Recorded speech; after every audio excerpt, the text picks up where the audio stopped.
May nag-post kamakailan sa Reddit sa subreddit ng mga umalis at gusto nang umalis sa grupong MCGI.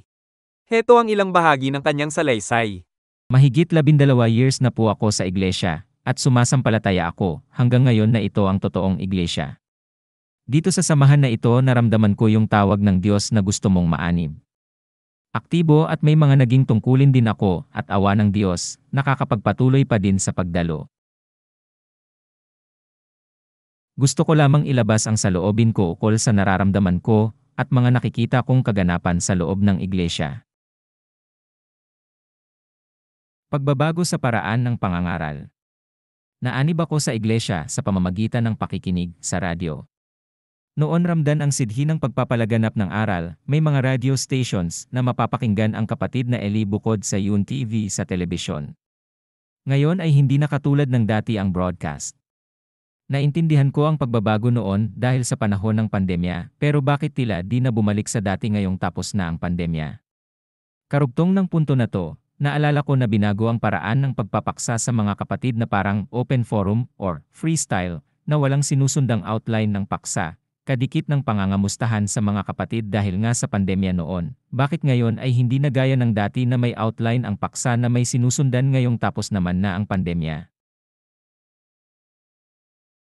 Consultation.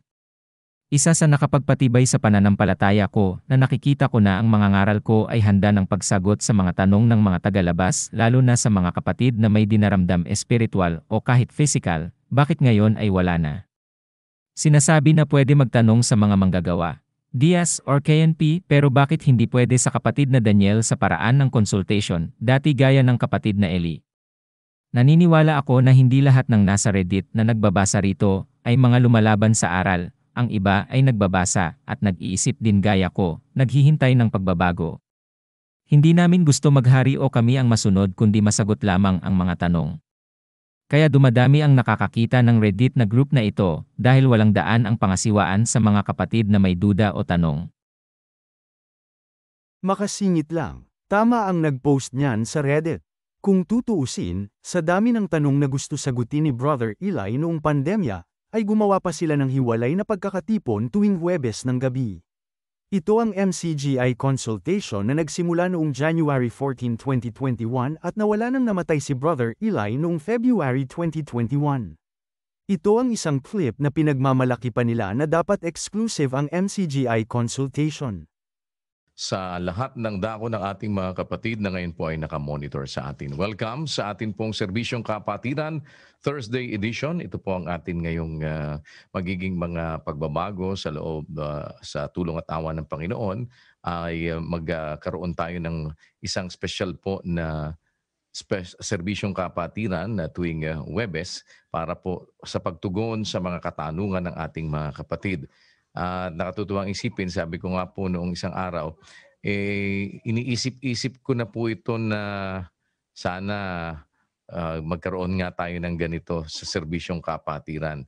Tapos po bigla nga sinabi ng kapatid na Ellie na gusto niya nga po na magkaroon ng gano'n na isang separadong araw para po sa pagtugon naman sa mga ibig na idulog ng ating mga kapatid na lumalapit at mga katanungan po nila na ibig po nilang masagot. Kaya salamat sa Diyos, meron po tayong mabuting pagkakataon na kagaya nito at tayo po ay makapag-usap-usap at matugunan ang mga inilalapit ng ating pong mga kapatid sa tulong at awa ng Panginoon. Kasama po natin ang kapatid na Eli Soriano. Kapatid na Eli, magandang araw po sa inyo. Araw sa inyo mga kapatid, pagbati ng kapayapaan para sa lahat ng kapatid sa iglesia. Ito'y para sa kapatid. Pakiusap ko sa inyo, huwag kayong magsalit ng tanong ng bisita. Meron na nga tayong Bible exposition para sa lahat ng tao yun eh. Ito gusto ko para sa kapatid lang. Huwag ninyong ipamigay ang link nito sa hindi kapatid. Pwede ba yon kapatid na Daniel?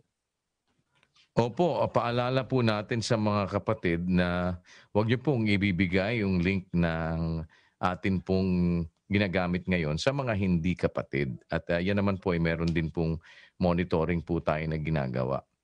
At makikita din po natin yung mga pumapasok dyan kung sakali At sabi nga po ng kapatid na Eli, para po ito sa ating mga kapatid.